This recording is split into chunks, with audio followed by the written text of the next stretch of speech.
First lumber milled.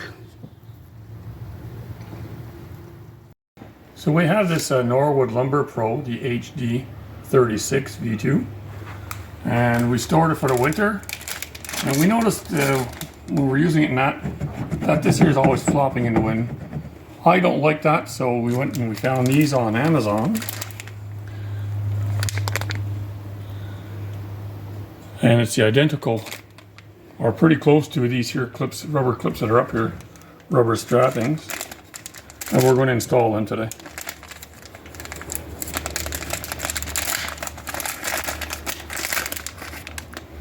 Little strap, and it also has the another strap.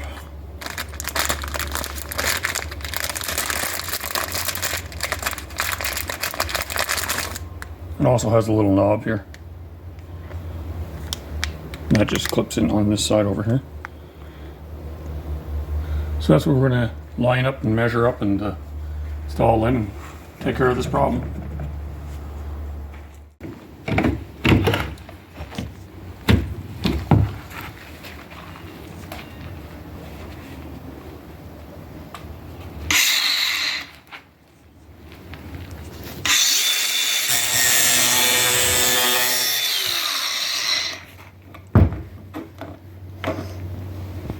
So the bolt was passing? Yeah, we cut it off to make sure it doesn't interfere with anything. They're pretty easy to install, these.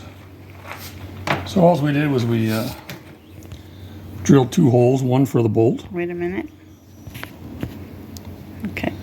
One for the bolt and one for the little knob so that it doesn't spin. As you can see here, there's 2 holes, one for the bolt, one for the little knob. And this is what it looks like.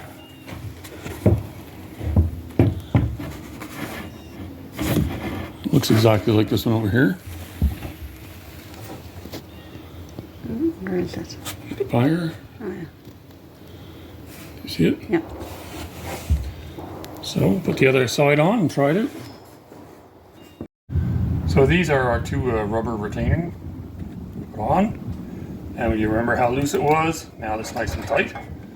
The only thing that's possible I could figure with this is if ever it interferes with a really big piece of wood, then we'll deal with it, but I don't think so because it's really minimal. I don't see us cutting a log that size. So, and I like how it looks nice and neat, clean, and I think it's going to do a perfect job. So we're satisfied with that. So here we just turn this one around. If you look at this one, the handle's pointing downwards, and this one here we turn it so it points upwards to help with clearance. So it'll help avoid hooking in wood or whatever, branch or whatnot. So we'll see how that works. So it's a simple process to flip this around. All you do is simply turn this like this. And now you got the handle pointing upwards. So we turned the handles around. Now you can see what they look like. They look like they're more out of the way compared to these ones.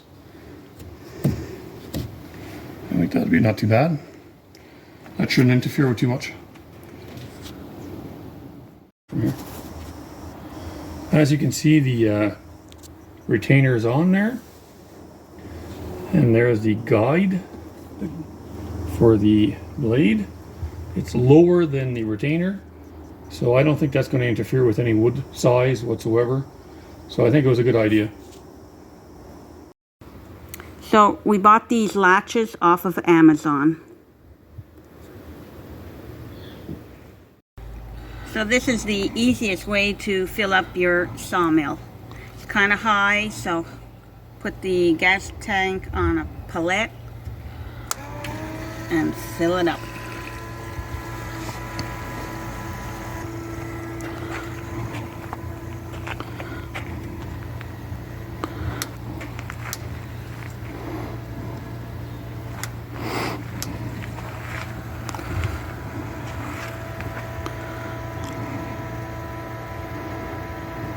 Hot day today.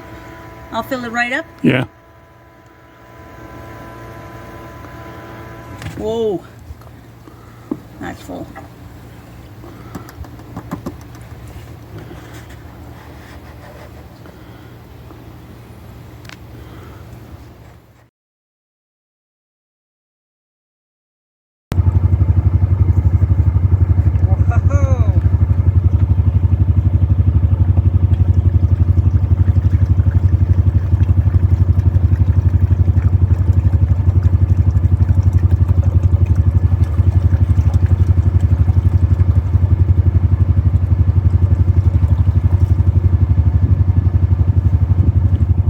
So how much water does it take? That's 2 gallons, I guess.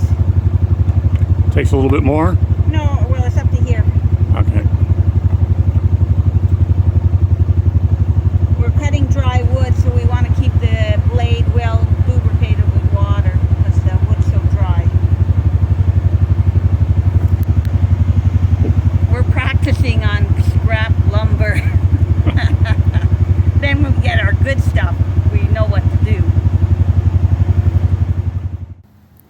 So we tested out the sawmill today, just on an old cedar post. We made a 4x4 post out of it.